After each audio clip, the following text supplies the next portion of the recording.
Πάει Βασίλη Κάρτερο τα δώρα να μου φέρει και να του πω τα κάλαντα από το πρώτο χέρι.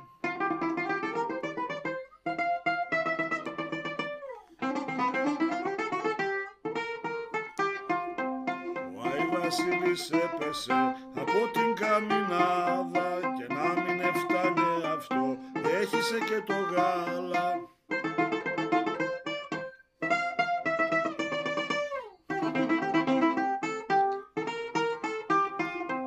Αφού το γάλα έχισε μαύρο σαν καμινάδα, σαν να μην έφτανε αυτό, έπεσε στην πουγάδα.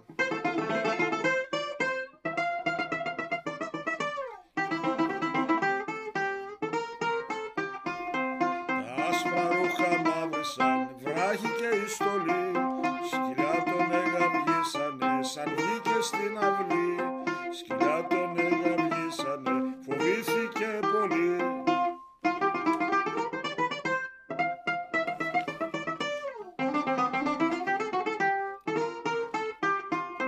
Κι απ' την πολυτρομάρα του το έβαλε στα πόδια και πήγε και εχώθηκε στο στάβλο με τα βόδια.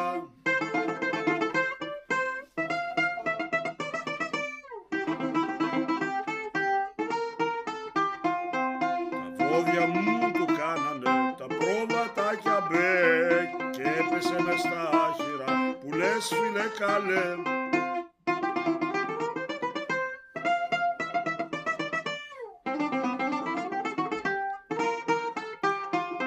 Καντέμικα Χριστούγεννα θα κάνουμε και φέτος και έτσι όπως φαίνεται θα είναι το καινούριο έτος.